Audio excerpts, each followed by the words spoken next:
Ini kamu jangan usik cikgu kami. Jangan usik sekolah kami. Apa? Lepas tu buat mata terbeliak. Itu. Patut kamu umum benda yang sama. Orang Sabah kena sedar.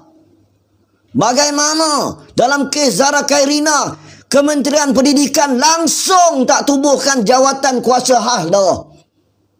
Langsung tak tubuh dah 3 bulan, saudara. Langsung tak tubuh. Bagaimana pengetua boleh benarkan budak salah seorang pelajar itu dan yang lain-lainnya bercuti MC sampai 19 hari, tak tubuh siasat? Siapa yang sign surat MC? Siapa yang benarkan? PPD mana? Pegawai PPD, pegawai Jabatan Pendidikan Negeri mana? Siasatlah buat jawatan kuasa hari ini, Fazlina. Kalau kamu daripada parti keadilan, pastikan keadilan tertegak untuk adik Zara Khairina. Bila kena dekat Petaling Jaya, punya laju tak sampai 3 jam, 4 jam umum. Patutnya kamu tubuh jawatan kuasa. Siasat macam mana ada pelajar boleh pindah sekolah. Dalam keadaan apa dia? Dalam keadaan Kementerian Pendidikan, Jabatan Pendidikan Negeri Sabah membekukan perpindahan kerana ada kes kematian di dalam sekolah itu. Bagaimana boleh tukar sekolah? Patutnya Fazlina tubuh jawatan kuasa siasat. Dan daripada laporan daripada saksi-saksi yang terkini, saudara, bukan seorang tukar sekolah, saudara. Ramai kisahnya yang tukar sekolah, saudara. Bagaimana mereka boleh tukar sekolah di dalam keadaan ada kematian dalam sekolah itu? Ini menimbulkan tanda tanya kepada rakyat. Jawab, Fazlina Siddiq. Kamu siasat tak pengetua sekolah?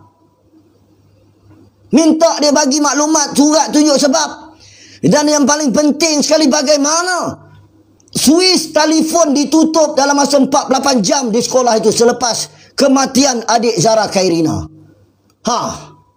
Bila tanya dekat pengawal keselamatan wanita itu, dia kata arahan daripada warden asrama. Bila tanya dekat warden asrama, dia kata saya hanya hantar mesej dalam grup saja. Saya bukan bagi arahan kepada siapa-siapa. Jadi siapa yang suruh tutup? Fazlina Siddiq siasat nah sekarang. Tunggu apa lagi? Tubuh jawatan kuasa khas. Saya bagi tahu memang menteri ini double standard. Bagai ada sesuatu yang disembunyikan di sekolah menengah agama Tun Datuk Mustafa. Siasat bagaimana warden boleh arahkan budak sekolah itu cuci darah.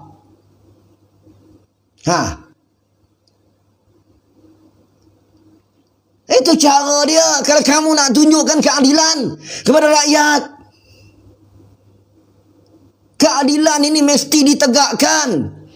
Bukan dengan ada inquest, dengan ada pertuduhan kes buli, percakapan. Bukan. Itu bukan keadilan, itu perbicaraan. Yang rakyat nak tahu sekarang ni ialah bagaimana berlaku adingan-adingan yang tidak diingini. CSI kenapa tidak ditubuhkan oleh pihak berkuasa? CSI kawasan berlaku kejadian perlu diletakkan tali yang kuning itu, perimeter itu perlu dihalang. Sesiapa saja masuk ke kawasan kejadian itu. Mana boleh warden suruh pelajar dia cuci darah? Polis forensik kena siasat. Darah itu ada tak? DNA kena ambil. Tali merah tu kena buat. Lepas itu loker adik Zara, bilik dia sepatut dikosongkan. Dan pihak sekolah, pihak puli kena jaga. Jangan benarkan sesiapa masuk dalam bilik itu. Ini tak ada. Warden asrama bersama pelajar sekolah kemas barang adik Zara, saudara. Bila kemas barang, saudara tahulah bila kemas barang, saudara. Bila mak dia datang nak ambil barang, dah siap kemas dah lah. Awak bayang orang lain kemas, saudara. Sebab itu kita tak belik, saudara. Diary ada orang lain tulis, ada diary. Oh, tak belik lah.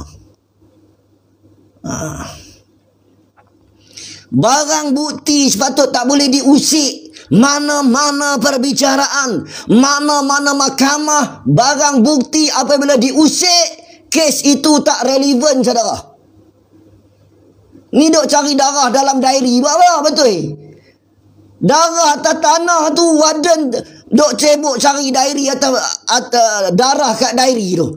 Ni DNA apa? Darah kat tanah tu sepatutnya Fazlina tubuh jawatankuasa khas.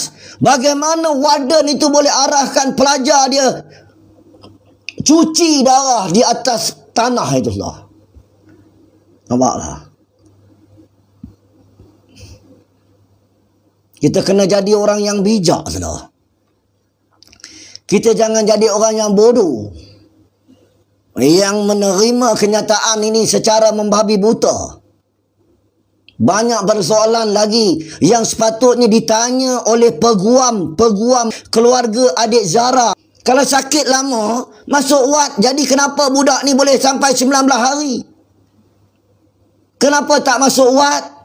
Kemudian mak dia boleh datang sekolah, ambil barang-barang dia semua. Mana boleh seorang ibu datang ke sekolah, ambil barang-barang anak, bawa keluar, bagi tahu dekat sekolah, anak saya nak tukar sekolah. Boleh ke kalau orang biasa lah? Kalau anak nelayan, anak petani, anak pekebun, anak maling gunung, anak postman, anak pemandu e-hailing, anak tukang kebun, anak Pak Gad, boleh tak, saudara, macam itu?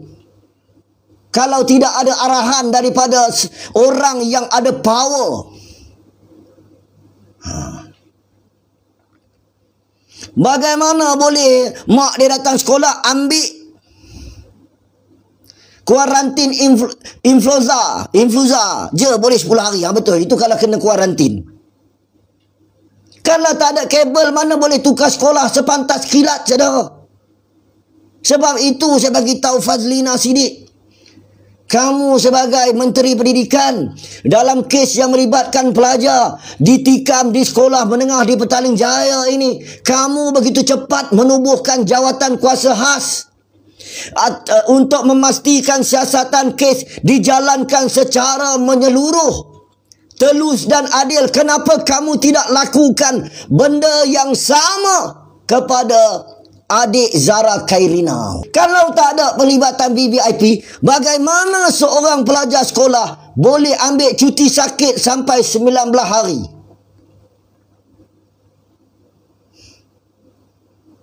Sedangkan kaki tangan kerajaan, saya uling, kaki tangan kerajaan nak ambil cuti sakit pun dekat klinik kerajaan 3 hari ya paling lama, saudara.